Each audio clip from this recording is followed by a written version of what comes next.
Voilà, bonsoir, bienvenue sur la Libre Antenne, comme tous les soirs, 21h minuit sur metatv.org. Ce soir, on est avec Jean Bricmont. Bonsoir Jean. Bonsoir, Patrick. Voilà. Donc, venu de Belgique, en Oui, précis. oui, oui. On dirait, nous on était à Bruxelles, il n'y a pas longtemps aussi. Oui, je sais, Tu sais, tu nous as vus. C'était un peu Sarajevo, mais bon. On pourrait exagérer quand même. Sarajevo au début. En tout Ouais. cas, il y avait un déploiement policier Ça, c'était super. impressionnant pour. C'est scandaleux. Il y avait même des Surréaliste. hélicoptères. On Oui, j'ai vu n'attendait ça. plus que les chars de l'OTAN, et puis bon. Mais des hélicoptères, il y a ça pour la moindre manifestation, ils mettent des hélicoptères. Il ne faut pas croire que c'est uniquement pour vous, c'est pour des tas de manifestations. Ça, des hélicoptères, j'en ai déjà vu beaucoup. Ouais, hein. mais des canons à eau contre des députés, ça se fait normalement ça Contre des députés, c'est pas seulement contre des députés, mais des canons à eau, j'en ai déjà vu aussi. Hein. Des autopompes, oui, bien sûr. Bien sûr, ils disent ça dans les manifestations. Mais je suis d'accord, c'est totalement choquant. Attends, je trouve ça absolument choquant et révoltant, mais enfin, c'est pas unique. Bon, un député, je sais pas, ça c'est peut-être rare qu'il y ait des députés, parce que, oui, ça c'est vrai, mais... Enfin, nous, on trouvait une ambiance assez impressionnante. Et puis, justement, pour faire le lien avec ton livre La République des censeurs, hein, parce que l'état de droit avait un peu disparu pour moi à Bruxelles. En tout cas, on obéissait Mais ça, je suis plus d'accord, aux règles classiques vraiment de l'état de droit. Et toi, dans ton livre, justement, tu abordes beaucoup cet aspect-là. Alors, on te reproche, on en parlait en off beaucoup ça, sur la loi Guesso, où tu dis, toi, tu es pour l'abrogation de cette loi Guesso. C'est-à-dire Il n'y que a pas de solution, il n'y a pas de solution, on ne peut pas la réformer, je veux dire, il n'y a pas de solution, et c'est une absurdité d'avoir des lois qui interdisent de discuter un événement historique et unique dans l'histoire, de décider, voilà, cet événement-là, vous ne pouvez pas en discuter, tout le reste, vous pouvez en discuter, vous pouvez nier les faits, vous pouvez dire ce que vous voulez. Je veux dire, pour moi, ça n'a aucun sens, ce genre de loi. Les lois antiracistes, c'est plus compliqué, mais enfin, comme je dis, au moins, on ne devrait pas autoriser les associations à se porter partie civile, à gagner de l'argent. oui, voilà. Ça, au minimum, mais bon, évidemment... et je trouve que c'est une porte ouverte à l'arbitraire. Mais évidemment, si on a en plus les associations, ça c'est tout à fait l'arbitraire, parce qu'elles ont un intérêt, même financier, à gagner ce genre de procès. Alors évidemment, ça ne va pas. Oui, voilà, elles attaquent à chaque fois systématiquement. Et puis quand on regarde les exemples que je donne, Voilà, c'est réaliste. tu peux nous donner un exemple. Ciné, Mermet, Morin, Salnav et Nahir, je sais pas, ils n'ont rien dit rien dit de très choquant. Dans le cas de Mermet et de Morin, enfin, c'est des articles. Là, c'est un article dans Le Monde signé Morin, Nahir et Salnav, et qui était, il citait la phrase de De Gaulle sur le peuple dominateur et sur lui, le dominateur. Peuple d'élite, disait De Gaulle, et alors il dit, voilà, pourquoi ces gens qui étaient victimes sont devenus des bourreaux, des trucs comme ça, mais on peut dire ça, je veux dire. D'ailleurs, le tribunal a fini par leur donner raison. Dans le cas de Mermet aussi, c'était un auditeur qui avait laissé des messages, alors il a passé les messages à l'antenne, et les messages étaient très critiques d'Israël, des critiques du gouvernement israélien, mais bon, c'est une critique d'un gouvernement. Et dans le cas de Ciné, ça c'était encore plus comique, parce qu'il avait recopié une information de Libé qui disait que le fils de Sarkozy allait épouser une héritière de Darty et allait se convertir au judaïsme, à cause de cela. Et alors il a recopié presque mot pour mot ce que disait Libé, il a ajouté, il ira loin dans la vie ce petit. Voilà. Donc il a fait de l'ironie sur le fait que quelqu'un, soi-disant, se convertit à une religion lors d'un mariage, qui est un truc tout à fait banal. En fait, je veux dire, se moquer de ça est tout à fait banal. Et parce que la conversion, alors, ne me paraît pas sincère, moi, elle paraît intéressée, enfin bref, peu importe, mais je veux dire, ce genre de moquerie est tout à fait banal, mais parce que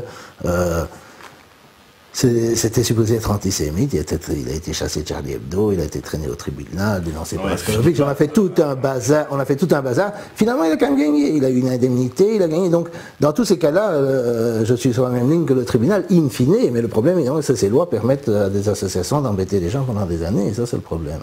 Bah oui, parce que concernant même l'humour, moi je pense que Dieudonné aussi, il a été victime de ça. Alors toi, tu penses quoi? Que c'est justifié ou non. Non, mais pour Dieudonné, j'ai toujours dit, bon, si on veut interdire ces spectacles, alors, il y a ces lois, je compte ces lois, ou je compte l'utilisation de ces lois. Mais enfin, étant donné qu'elles existent, le problème avec Dieudonné, c'est que, bon, il a été condamné a posteriori sur la base de ces lois. À nouveau, là, je suis pas d'accord, mais bon, là, évidemment, bon. Mais le problème qu'il y a eu avec Valls récemment, vers la campagne en janvier, décembre-janvier, c'est que là, on a voulu faire des interdictions préalables de spectacles, plutôt que de poursuivre a posteriori. Ouais. Et on l'a fait en Belgique, on a vidé la salle quand il jouait. Par exemple, il jouait en Belgique, on a vidé la salle, militaire, on a envoyé des flics vider la salle, alors qu'après coup, les censeurs ont reconnu qu'il n'y avait rien. Ils ne poursuivent pas le spectacle. Donc ils pourraient poursuivre a posteriori sur la base des lois, parce qu'on a les mêmes lois chez nous, mais ils ne font pas ça, ils vident la salle. Alors ça, c'est vraiment la violation de tout droit. Et comme je dis, si on veut l'interdire, alors il faut le faire en bonne et due forme, après un procès, où on compare son humour avec d'autres marques que je donne dans le livre. Nicole Gage qui dit que le Code d'Orsay est une maison bourrée d'arabes, Madame... comment elle s'appelle, qui dit regardez-nous les juifs, on s'est couverts d'argent, on a vendu de l'Holocauste partout, Claude etc. Sarraute, Claude Sarraute. Et donc, si on peut dire des choses pareilles, si on peut se moquer des, comment dirais-je, on peut dire comme un autre comédien, un autre humoriste que on ne peut pas parler de colonisation de la Palestine parce que la colonisation c'est accaparer des ressources et en Palestine il n'y a que du sable, de l'huile d'olive et des Mercedes des années 60. Si on peut faire ce genre de blague, pourquoi pas se moquer d'un colon comme la fête du donné, je ne sais pas où est la limite, je ne sais pas où sont les normes, tu vois. Et donc évidemment, comme s'il y avait un procès équitable, il n'y aurait pas de condamnation. On passe outre l'idée d'un procès et on fait une chasse à l'homme. Ça, je ne suis pas d'accord du tout. On fait toute la mobilisation médiatique et politique qu'il y a eu. Et tout le monde accepte ça. C'est comme le meeting à Bruxelles, tout le monde a accepté que c'était un meeting antisémite. Non, c'était un meeting de la dissidence, c'est comme ça que ça s'appelait. Tous les médias, comme tu l'as fait remarquer, ont dit c'est un meeting antisémite, mais il ne s'appelait pas comme ça. Et quand on regarde des vidéos, je n'ai pas tout regardé, mais j'ai rien vu d'antisémite. Non seulement j'ai rien vu d'antisémite, mais j'ai rien vu sur... Enfin, j'ai vu, si, un petit peu, mais disons, en tout cas, les interventions, la principale intervention, si on veut, antisémite, dans le sens qu'elle touchait aux juifs, c'était celle de Jacob Cohen, qui est lui-même d'origine juive et qui portait sur le Mossad. C'est pas antisémite de critiquer le Mossad. Et donc, enfin, ou les agents du Mossad. Oui, je veux dire, si on peut pas parler de... Bon, même alors, on peut dire que ce qu'il dit est faux, mais alors il faut montrer que ce qu'il dit est faux, et c'est pas en interdisant le débat sur la question de savoir s'il y a des agents du Mossad dans la population, ce qui est tout à fait possible, des agents de la CIA dans toutes sortes de pays, il y a des agents de toutes sortes de services ont des agents dans différents pays, il y avait des agents de l'Orchestre Rouge dans le temps, au service de l'Union soviétique, et donc ce sont des choses dont on peut pouvoir discuter. Je veux dire, il y a une espèce de folie dans laquelle on est tombé, avec cette soi-disant lutte contre le racisme, l'antisémitisme, le sexisme, etc., voilà, qui fait que, effectivement, ça c'est le tournant qu'on a pris dans les années Mitterrand, dire voilà, on va lutter contre cela, et alors évidemment on est arrivé à une situation où maintenant tout le monde poursuit tout le monde s'amuse à dénoncer, etc., et plus personne ne peut dire ce qu'il pense, parce qu'évidemment, même des tas de gens qui ne seraient pas d'accord avec le meeting de Laurent Louis se rendent compte, ou les spectacles de Dieudonné, ou ceux de Soral, enfin, ou les conférences de Soral, etc., se rendent compte qu'évidemment, avec la charge qu'il y a contre ces gens-là, la mobilisation, comme si c'était la fin de la civilisation, la fin de la République, évidemment, ils se disent, ouh là, moi je vais rien dire sur Israël, je vais sûrement rien dire sur les lobbies, etc., et les gens préfèrent se taire, et ça, j'ai souvent l'expérience de gens qui me disent, mais surtout, il ne faut pas parler de ça. Et donc, ils ne parlent pas de ça. Et donc, mais des gens qui ne seraient absolument pas d'accord avec Dieudonné, Soral, Laurent Louis, etc., absolument pas d'accord, mais qui quand même se rendent compte qu'il y a des sujets dont on ne peut pas parler parce que quand on en parle d'une façon avec laquelle ils ne sont pas d'accord, le tsunami de répression fait qu'évidemment tout le monde fait gaffe. Et ça c'est l'effet indirect de la censure, c'est peut-être l'effet recherché de la censure, et c'est évidemment un effet tout à fait mais ça, tu néfaste. En plus dans ton livre que justement à force on n'ose plus parler, les gens n'osent plus. Ben, évidemment, parce que c'est toujours comme ça quand il y a on te tombe dessus immédiatement. Mais... Ben, regardons par exemple l'exemple de Pascal Boniface. Ouais. Pascal Boniface, dans Est-il permis de critiquer, il n'a rien dit. Boniface dit, il a donc il a fait pour le parti. Problème de pile là, on me dit. Je touche. Qu'est-ce qu'il y a de pile? D'abord, je change ça. Il y a l'aîné, lui qui est comme un melon, lui qui a un gros nez, lui qui sait plus son nom, monsieur, tellement qu'il boit, tellement qu'il a bu, qui fait rien de ses 10 doigts.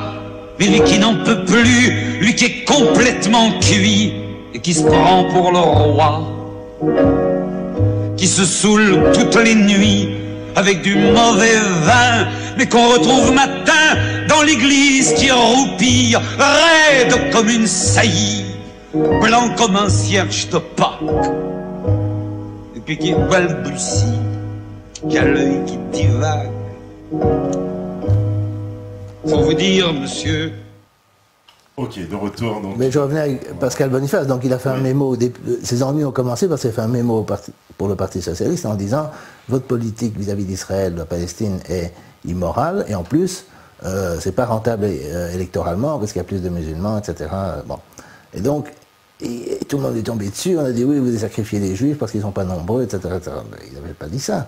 Et donc, son email a explosé, enfin il s'est fait attaquer de tous les côtés. Ou prend un truc encore plus spécial, plus extraordinaire, c'est Émeric. C'est Émeric Caron, c'est ça? Oui, Émeric Caron. Qui a apparemment une altercation, on ne sait pas parce que ça a été supprimé à l'antenne, avec le réalisateur de 24 jours, c'est ça? Voilà, Alexandre Arcadi. Alexandre Arcadi. Et donc il a dit, si j'ai bien compris, oui vous comprenez, peut-être que les gens réagissent au meurtre d'enfants palestiniens, et donc ça mobilise les gens, ou ça radicalise une partie de la jeunesse d'origine immigrée en France. Il a dit quelque chose comme ça, si j'ai bien compris. Parce que voilà, c'est pas ce qu'il a dit exactement. Monsieur Arcadi. Oui, ça n'a pas plu, c'est le moins qu'on puisse dire. Mais après il est accusé d'antisémitisme, et c'est intéressant de voir que Ruquier le défend. Donc Ruquier était là, lui au moins il a vu ce qui s'est passé, il a dit qu'on avait déformé les propos surtout qu'il y a un truc qui est intriguant dans cette affaire, c'est qu'on n'entend que la version d'Arcadi. Et on fait, oui, bien sûr, mais non, la version la version de Ruquier, il ne faut pas exagérer, on a la version de Ruquier, mais ce sont des gens tellement importants. Vite fait, parce qu'Arcadi, lui, s'exprime à la radio, Ruquier fait des tweets, c'est quand même... Oui, je sais, mais enfin, bon, Ruquier est tellement connu, et bon... Mais seulement, ce qui est frappant, c'est qu'effectivement, on a des gens qui sont, comparés aux personnes dont on parlait précédemment, très très modérés. Et même eux se font taper dessus. Et personne ne se fait... Alors, ce qui est aussi remarquable, c'est que personne ne se fait taper dessus, autant pour des remarques désobligeantes sur les musulmans, les arabes, etc. etc. Il n'y a jamais un truc de ce niveau-là. Peut-être Finkielkraut peut se plaindre, mais il n'est pas traité de la même façon. Et donc... Non, je suis sûr qu'il se plaindrait de... Ah oui, c'est et moi, personnellement, je trouve qu'il faut le laisser parler aussi. Hein, je ne suis pas du tout pour le faire taire, mais... il nous en sort de belles, Finkielkraut aussi. Oui, mais justement, ça, il faut l'accepter. Mais il n'est jamais attaqué, jamais. Non, ça, c'est pas tout à fait vrai. Il a été poursuivi. Il y a des associations... Non, ça, c'est pas vrai. Il y a des associations qui ont fait des poursuites. Oui, il y a eu des poursuites à un moment donné parce qu'il avait dit je ne suis plus la France. Ah, oui, il avait dit que les Antillais étaient des descendants d'esclaves. Je ne sais plus ce qu'il a dit. Non, mais il a dit... Je ne sais plus ce qu'il a dit. Mais bon, il a dit des trucs... Oui, mais bon, mais ça... Et c'est une association d'Antillais qui Oui, je ne sais plus exactement. Mais il y a eu des... Il y a des associations qui poursuivent, il y a des gens qui ont poursuivi un type qui, comment dirais-je, comment il s'appelle, ce type qui fait des livres sur Napoléon, là, j'oublie son nom. Ah oui, Max Gallo. Max Gallo, voilà, c'est ça.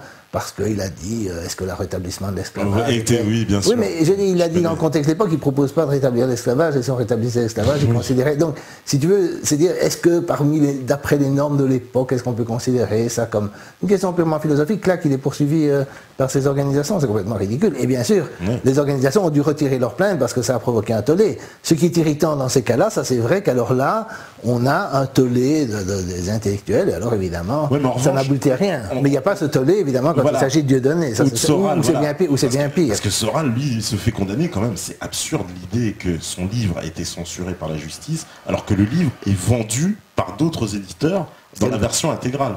Tu parles de quel livre? Le livre de Blanc-Rue? Oui. Ah, ça c'est autre chose, le livre de Blanc-Rue. Oui, mais pourquoi à Soral, on lui dit vous censurez? Oui, ça c'est surréaliste. Non, parce que il est... Non, il est... Oui, ça je sais. Non, mais tout... Moi, je suis... On me dit que je suis extrémiste, mais c'est les autres qui sont extrémistes, parce que moi je ne suis pas extrémiste, je veux revenir au climat qu'il y avait avant toute cette folie d'antiracisme, lutte contre l'antisémitisme, etc.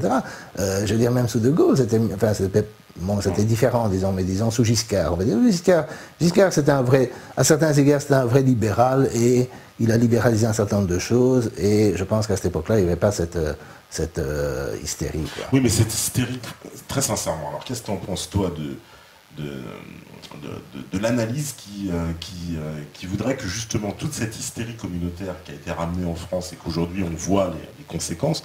Alors toi, tu analyses bien ça sous le prisme de la loi Guesso, mais que penses-tu du combat qui a été mené par SOS Racisme dans les années 80 et avec évidemment son pendant du Front National, etc., qui jouait de cette question de l'immigration et des communautés, et qui aujourd'hui atteint son paroxysme dans les tensions, quoi.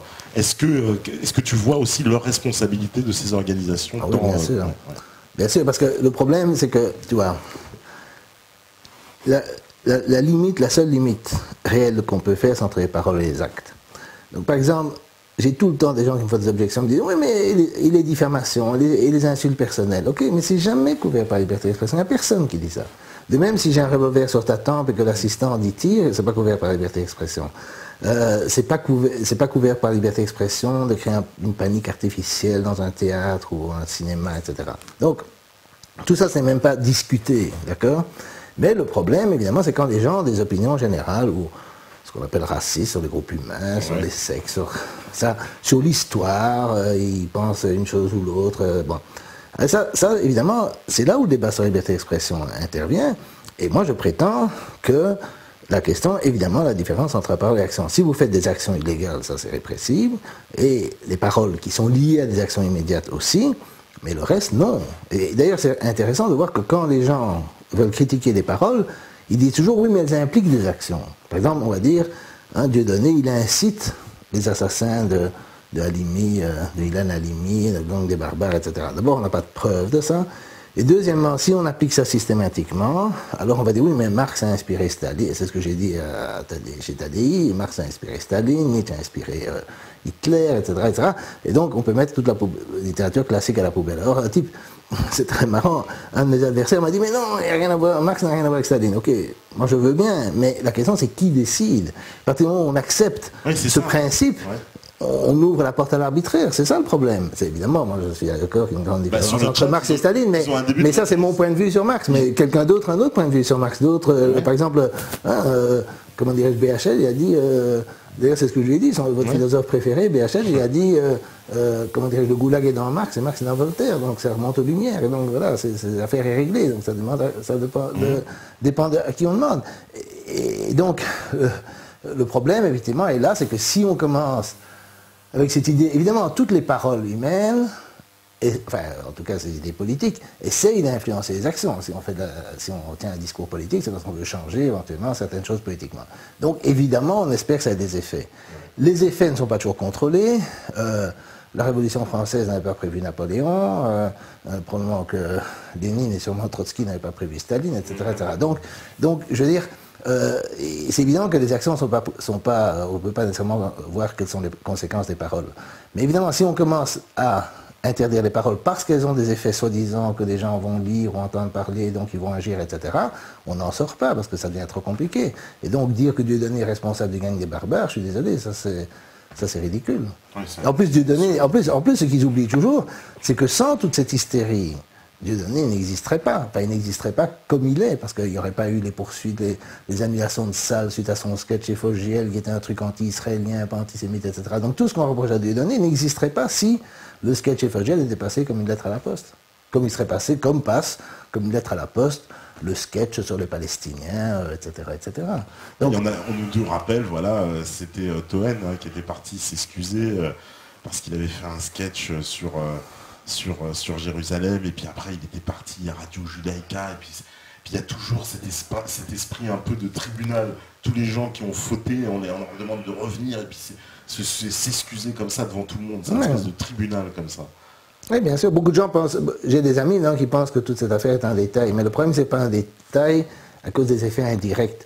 On peut me dire, oui, Dieudonné, il exagère quand même. Oui, ok, mais c'est pas ça la question. La question, évidemment, c'est que c'est le résultat d'un climat d'intimidation généralisée, et que ce climat d'intimidation généralisée irrite une grande partie de la population, pas seulement les gens, on va dire, musulmans, d'origine musulmane, mais aussi beaucoup d'autres qui se disent, on peut pas dire ce qu'on pense. On est contre la doxa sur toutes sortes de choses, y compris l'immigration, ou je sais pas, ou là. Et alors, évidemment, le problème, c'est qu'alors ça crée un climat extraordinairement malsain à cause du fait que toutes sortes de gens qui ne sont pas poursuivis ne le sont pas parce qu'ils ne disent pas ce qu'ils pensent, mais sont frustrés de ne pas pouvoir dire ce qu'ils pensent.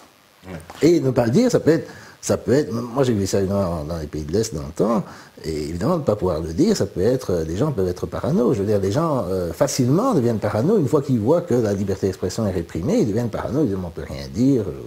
Je vais te le dire, mais il ne faut pas le répéter, etc., etc. Et ça c'est une espèce de...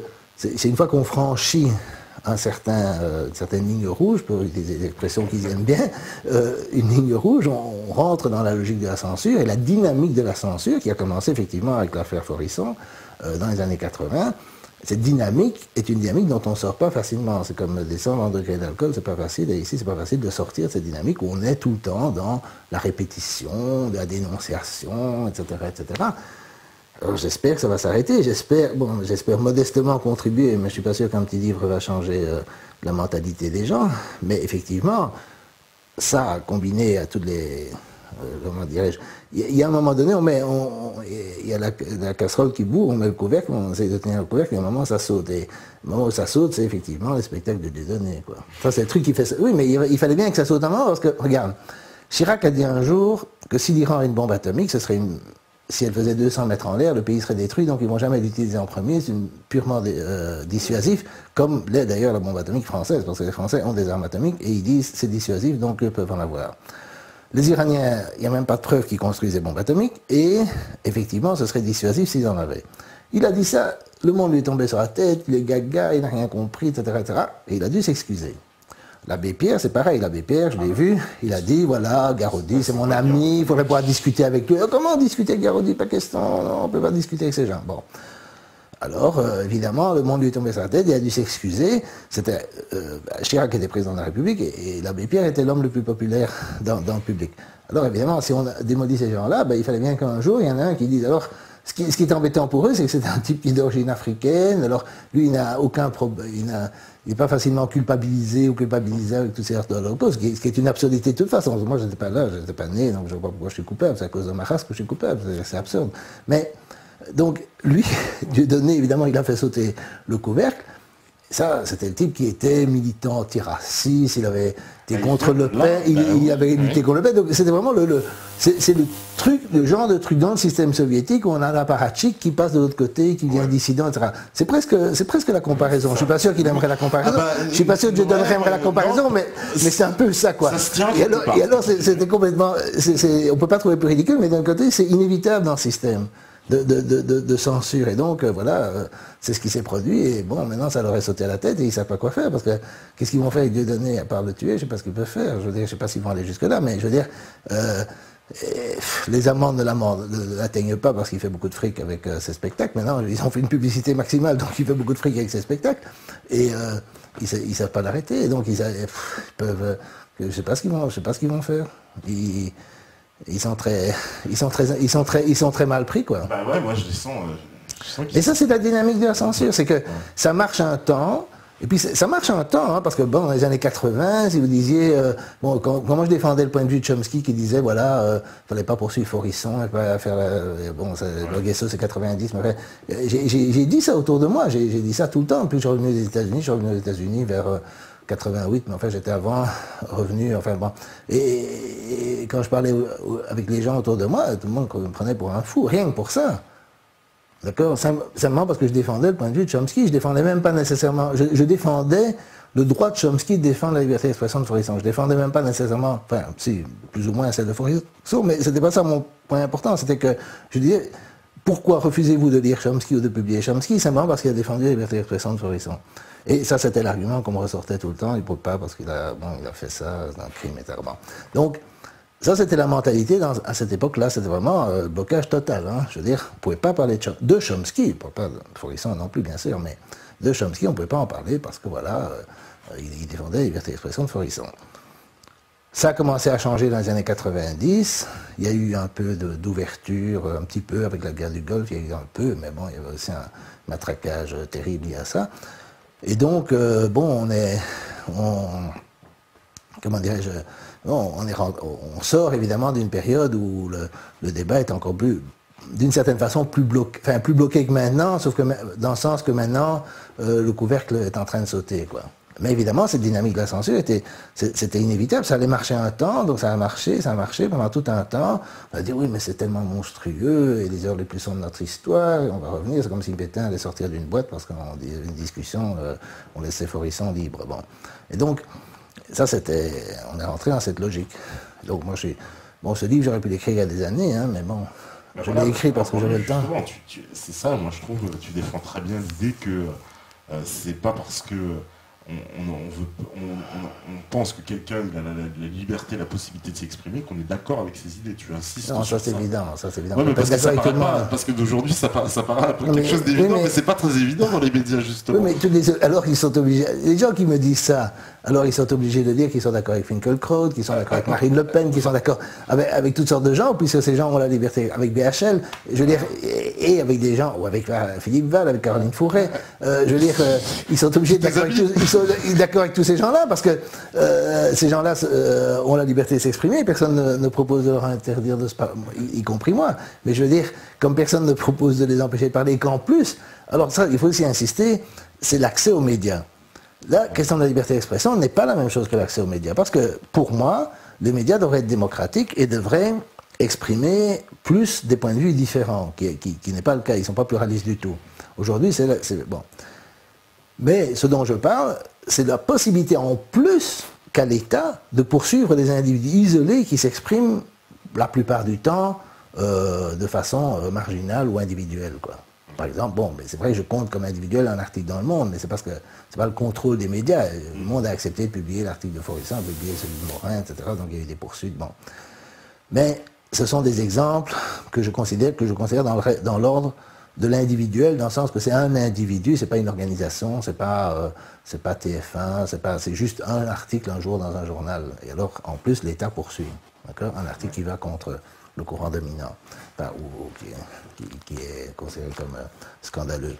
Mais évidemment, ce que je trouve choquant, ça c'est vrai, c'est qu'effectivement, on le voit avec l'Ukraine, on le voit avec la Syrie, et ça c'est mon autre thème, parce que j'ai écrit un autre livre il y a quelques années qui s'appelle Impérialisme humanitaire, qui était aussi une critique du tournant que la gauche a pris avec la chute du communisme, qui a été, au nom des droits de l'homme, d'autoriser l'ingérence militaire, c'est l'ingérence militaire qui me dérange, c'est-à-dire toutes les guerres qu'on a eues depuis le Kosovo. C'est soutenu par une certaine gauche libérale, il faut le dire, Kouchner, BHL, etc. C'est ça. Ça dépend où on les met. Moi, je trouve que c'est une gauche. Moi, je trouve que c'est une gauche. Non, c'est vrai. Non, c'est vrai. C'est une gauche d'extrême. Moi, je trouve que c'est une gauche d'extrême droite. Mais c'est vrai que non, mais il y a deux trucs où la gauche est passée, a pris des thèmes que moi je trouve d'extrême droite. C'est un soutien à l'impérialisme.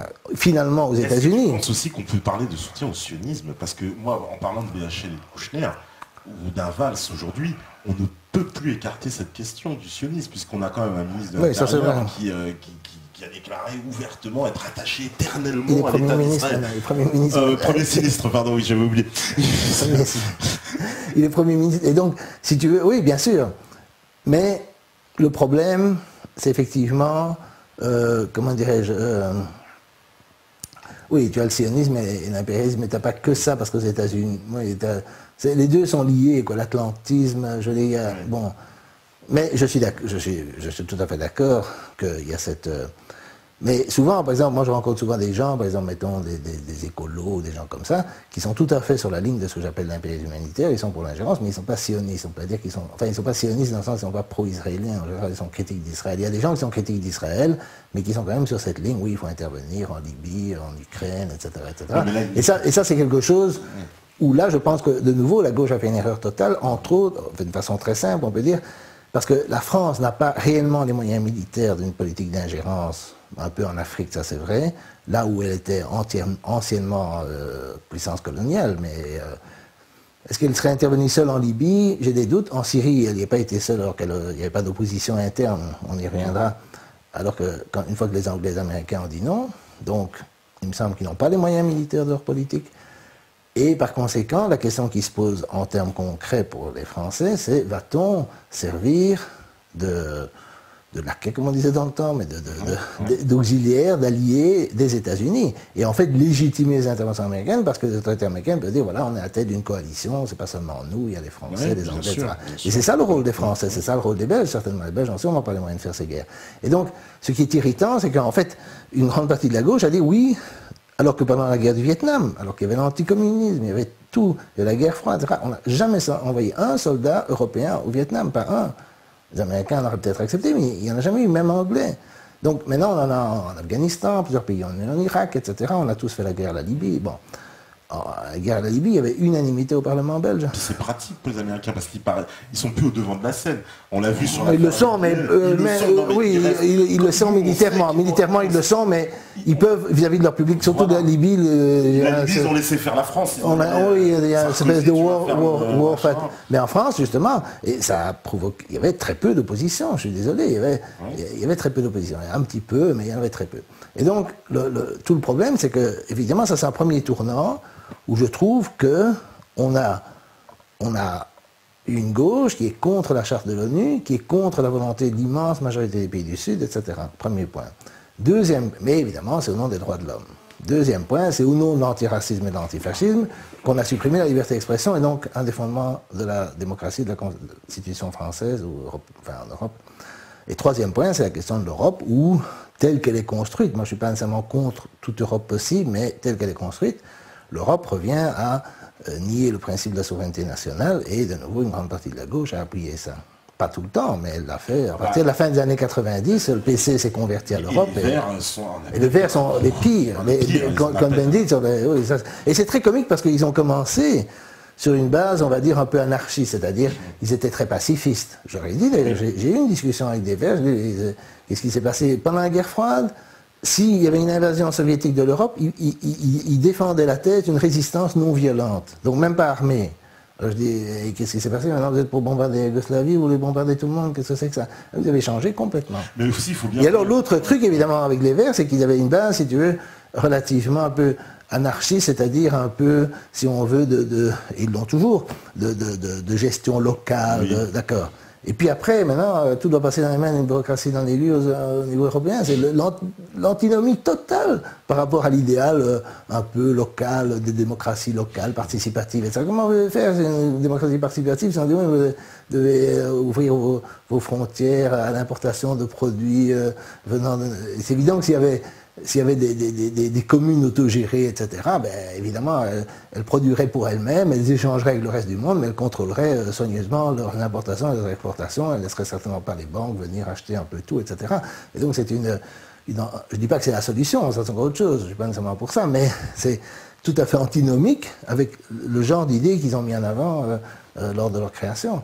Et donc de ce point de vue-là, ils ont... Et en plus, c'est la génération du il est interdit d'interdire, de la génération qui a fait toutes les transgressions possibles et imaginables à l'époque de 68 contre, quand il s'agissait du gaullisme, de la religion, des traditions, etc.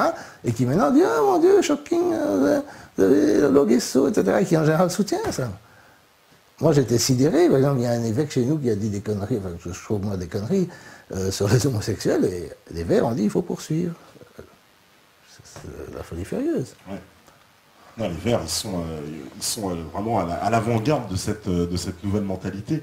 Alors, il y a pas mal de questions, ça revient souvent, les gens, c'est notre moment, voici, de Méta TV, on est habitué maintenant, mais enfin, c'est le moment débrief, on va dire. Ils veulent que tu débriefes un peu cette séquence, mais on en a parlé tout à l'heure un petit peu en off, cette séquence de Ce soir ou jamais, où on a trouvé assez surréaliste, en fait, ce qui s'est passé sur le plateau. T'étais, pour décrire un peu la situation, je te parle vu d'un spectateur, entouré de gens plutôt favorables au sionisme qui étaient tous assez remontés. Il y avait une dame assez furieuse en face de toi. Oui, mais ce qui est marrant, c'est que, bon, tu vois, tu dis sionisme, mais on n'a pas parlé d'Israël. Donc, ça, c'est un point qui est important et qui est en train de rentrer dans les mentalités. J'ai déjà dit des dizaines de fois à mes amis pro-palestiniens, le problème, c'est pas Israël, on peut rien faire pour les Palestiniens. Le problème est ici, c'est la liberté de la parole, c'est la possibilité de critiquer. Commençons par libérer la parole sur la Palestine. Je dis sur la Palestine, pas sur autre chose. Mais si elle est libérée, alors évidemment, peut-être un jour, notre diplomatie changera. Mais il faut d'abord commencer par pouvoir en discuter librement. Ouais, et l'histoire de Dieudonné, c'était purement sur la liberté d'expression sur Dieudonné. Sur toi, de ce passage. Parce que je n'ai pas parlé d'Israël. De ce passage, à chaque fois, ils essayent de te coller une image antisémite. Ils disent oui, en gros. Alors, ils te le disent sans le dire. Mais par exemple, un truc qui m'a fait rire, c'est qu'ils espionnent ma page Facebook. Ah oui. Alors, moi, j'avais mis un truc. Bon, j'ai pas pu l'expliquer très bien, mais j'avais mis la énième, en fait, je ne sais pas combien il y en a eu, de détournement de la fameuse scène d'Hitler dans la chute. Il y a ce film qui s'appelle La Chute, où il y a Hitler dans le bunker, qui hurle des trucs. Alors, se basant sur le fait que très peu de gens connaissent l'allemand, tous les gens mettent des sous-titres. Mais il y a eu des trucs sur les matchs de foot, j'en ai vu sur des cours de philo. Ça a été détourné, surtout maintenant récemment, j'ai vu encore un truc sur l'Ukraine, l'Union européenne, etc. Bon. Et donc, ce truc est banal, et ils avaient mis Val sur Dieudonné, etc. Bon. Et alors j'avais mis ça sur Facebook, et je dis encore heureux qu'il y ait Hitler pour rigoler. Mais évidemment, c'est pas que j'admire Hitler. Quand les gens disent ça, c'est comme quand les gens disaient CRSSS, c'est pas parce qu'ils aimaient les SS. Je veux dire, il y a une espèce de folie qui veut que dès qu'on utilise le mot, on exprime la sympathie pour Hitler. Bon. Et donc cette madame Fraîche était informée de ça, je sais pas comment, et hop, elle a sauté là-dessus dès le début, dès que j'avais commencé une phrase. Alors ça, c'était vraiment un peu ridicule. Mais globalement, je trouve que la soirée était très positive. Parce que c'est toujours la même chose. En m'empêchant de parler, c'était tellement visible, c'était tellement flagrant. Moi, j'étais là, la main levée, j'étais très poli. Justement, je n'ai pas intervenu, je n'ai pas crié, je ne me suis pas fâché, etc. Et heureusement que j'ai fait ça, parce que même si je n'ai pas pu dire grand-chose, j'ai pu m'exprimer sur, comment dirais-je, avec Jonathan Mabab par ailleurs, sur Agence Info Libre. Et donc, là, si les gens veulent le voir, ils n'ont qu'à voir ça. Et, comment dire, là, c'était évident, tous les gens qui ont vu ça ont dit, voilà, on l'empêche de parler, pourquoi est-ce qu'on l'empêche de parler? Et comme je ne disais rien d'outrancier, j'ai rien dit d'extrémiste, etc., etc., et que Tadei s'est fait attaquer. C'est ça ce qui est remarquable. Parce que Tadei s'est fait attaquer parce qu'il avait invité Nab en invité surprise. Mais Nab n'a fait que... Moi, je leur ai dit, vous n'êtes même pas content. Il n'a fait que taper sur Dieudonné et Soral. Et même comme ça, vous n'êtes pas content. Je dis, qu'est-ce qu'il leur faut? Mais qu'est-ce qu'il leur faut, on se demande. Et donc... et puis après, Tadei a été attaqué. Il a été attaqué 2 fois. Il a été attaqué par cette madame dont j'oublie toujours le nom, là. Qui est de Canal+. Maëva, oui, c'est très dur à prononcer. Bon. Oui, bon. Et alors, il s'est fait aussi attaquer par Caroline Fourret. C'est Caroline Fourret chez Ruquier, je crois. Il y a encore une émission chez Ruquier avec Caroline Fourret où elle a dit oui, vous invitez Bricmont, vous invitez pas que Soral, etc. Bon, il n'a pas invité Soral depuis très longtemps, ni Dieudonné, mais vous invitez Michel Collomb, Jean Bricmont, etc., qui ont des problèmes avec la question juive. Mais qui ont des problèmes. Mais qu'est-ce que ça veut dire? J'ai aucun problème, j'en ai rien à cirer, j'ai rien à cirer. Je veux dire, moi, je m'en fous de savoir si les gens sont juifs ou pas, c'est pas ça la question. Tu vois, je veux dire, est-ce que la paix et la liberté d'expression sont antisémites? Peut-être, ben alors si c'est antisémite, c'est mal barré, parce que, je veux dire, tu vois, moi j'ai jamais fait de remarque, je m'en fous de la culture juive, de la religion juive, je m'occupe pas de ça. Mais, eux, évidemment, ils doivent faire cette association pour comment dirais-je, faire taire les gens, mais c'est vrai que c'était assez révélateur cette soirée. Mais moi, je pense que c'était très mauvais pour eux. Cette scène finale qui est pour moi tellement surréaliste avec Jean-François Kahn quand tu lui dis. Donc j'ai cité une phrase attribuée à Voltaire. Bon, apparemment c'est pas de Voltaire, mais ça on s'en fout parce que toutes les phrases de Napoléon, de Voltaire, de Gaulle. Voilà. Mais tu lui dis oui. Elles sont pas vraies. Mais donc je dis, non, ce que dit la phrase dit. Si vous voulez savoir qui a le pouvoir, demandez-vous de qui on ne peut pas parler. Et il me dit c'est antisémite. Mais je lui dis c'était pas antisémite à l'époque de Voltaire. Voltaire était peut-être antisémite, mais pas pour ces raisons-là. Et alors je lui ai dit demandez-vous qui a rendu cette phrase antisémite, évidemment, parce que qui a rendu, c'était eux sur le plateau qui faisaient qu'on ne pouvait pas parler quand eux considéraient que c'était entre guillemets antisémite. Mais évidemment, si à partir du moment où on ne peut pas parler du pouvoir de ces organisations qui évidemment intervient contre le spectacle de Dieudonné, qui est tout à fait visible, qui était visible dans le meeting de Laurent Louis, de Boulet Belge, comment dirais-je, dimanche passé. C'était évident qu'il y avait une pression venant de ces organisations, qui sont complètement, de mon point de vue, complètement folles. Je veux dire, si j'étais des juifs, je m'attaquerais en priorité à ces organisations-là, parce que c'est elles qui maintenant elles se mettent en avant, et non pas...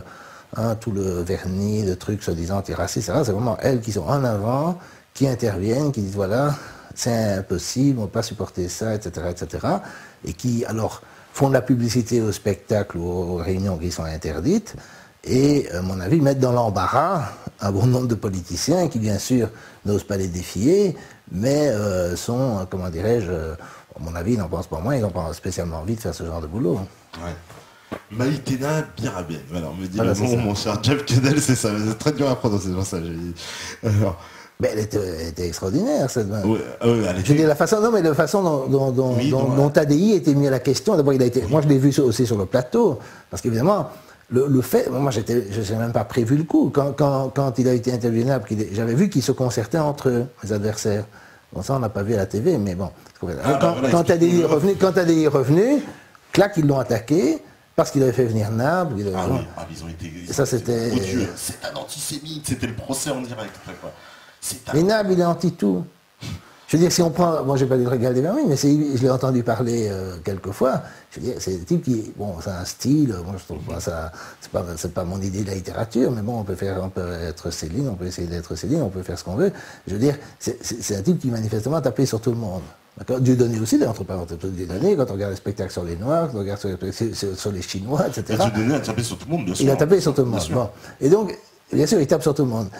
Et alors, c'est de nouveau frappant de voir comment il y a un truc qui est sacré et qu'on ne peut pas toucher, etc. Ouais, mais c'est ça, mais ce sont, je trouve que c'était assez surréaliste. Et puis oui, cette Maïtena qui était particulièrement, je trouve, incorrecte à ton égard. Et à un moment donné, même cette année, je crois qu'il te compare à Finkielkraut. Oui, c'est ça. Alors elle dit, oui, mais personne ne le connaît. Mais ça, je veux bien. Évidemment, je ne suis pas connu, et avec leur façon de procéder, je risque pas de devenir, mais je dis ça, évidemment. Ça, je veux bien, mais moi, je veux bien qu'ils soient plus connus que moi. C'est pas ça. D'abord, il est français, bon, il était prof à Polytechnique. C'est pas ça la question. Mais évidemment, de nouveau, c'est confondre la notoriété des gens et leur droit à l'expression ou le droit de t'aider à m'inviter, etc. Parce qu'il y a beaucoup de gens que t'aider à inviter qui ne sont pas connus, enfin ils ne sont pas très connus, quoi, tu vois. Il y a tous les gens qui... Et donc... Monsieur Brécon, alors là on nous pose une question un peu technique, ça change de sujet.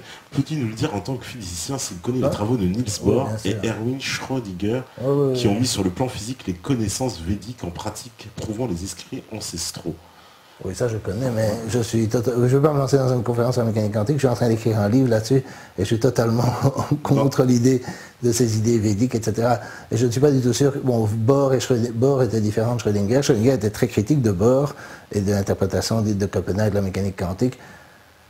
Et je ne pense pas que Schrödinger voyait un lien entre la mécanique quantique et les écrits védiques. Ça je ne pense pas du tout. En tout cas, j'ai aucune évidence pour ça. Bon, et Bohr, Bohr non plus. Je pense qu'ils avaient des idées philosophiques différentes, ça c'est vrai, mais il n'y a pas que... Bon, il n'y a pas que... C'est une longue histoire. On ne va pas se lancer dans un truc trop technique là-dessus. D'accord.